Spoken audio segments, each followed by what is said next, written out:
Hi అందరికీ, ఎట్లున్నారు? అందరు మంచిగున్నారా? ఇవాళ అయితే చికెన్ కర్రీ దగ్గరికి వేద్దామని అనుకుంటున్నా. కిచెన్లోకి వచ్చినా చూడండి. చికెన్ ఆల్రెడీ కడిగి పెట్టుకున్నా, ఆనియన్ కూడా కట్ చేసి పెట్టుకున్నాను. ప్యాన్ పెట్టుకుని అందులో ఆయిల్ వేసి ఉల్లిగడ్డలు 2 పచ్చిమిర్చి కూడా కట్ చేసి వేసుకున్నా చూడండి. పసుపు వేసి బాగా కలుపుకుంటున్నా. ఉల్లిగడ్డలు బాగా ఉడకాలి నూనెలా, ఎందుకంటే ఉల్లిగడ్డలు బాగా నూనెలు ఉడికితేనే ఏ కర్రీ అయినా బాగుంటుంది.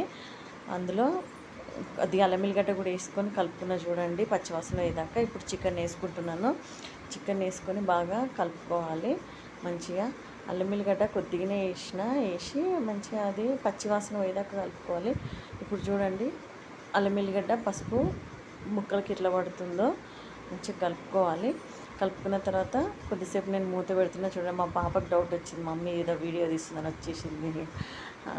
ఇంతే పిల్లలు. చూడండి, ఇప్పుడు కొద్దిగా సాల్ట్ వేస్తున్నాను. ఫస్ట్ సాల్ట్ వేస్తాను నేను కర్రీలో, ఎందుకంటే ఉడుకుతుంది ముక్క, మంచిగా ఉడుకుతుంది అనమాట. ఉప్పు వేసి కొద్దిగా కారం వేసి మూత పెట్టేసిన. ఒక టమాటా కూడా వేసుకున్నాను. చూడండి ఎట్లా ఉడికిపోయిందో. ఉడికింది, దగ్గరికి అయింది కదా. ఇందులో కొద్దిగా నాన్ వెజ్ కాబట్టి ఉడకాలి కదా ముక్క, కొద్దిగా వాటర్ వేస్తున్నా చూడండి. వాటర్ వేసి మూత పెట్టేసుకోవాలి. మంచిగా కలుపుకొని మూత పెట్టుకున్న తర్వాత చూడండి, ఒక 10 నిమిషాల తర్వాత చూస్తే చికెన్ రెడీ అయిపోయింది. వేడిగా చికెన్ కర్రీ రైస్లో వేసుకొని తింటే చాలా బాగుంటుంది. ఇప్పుడు ఇందులో మనం ఒక్క నిమ్మకాయ కట్ చేసుకొని వండుకుందాము.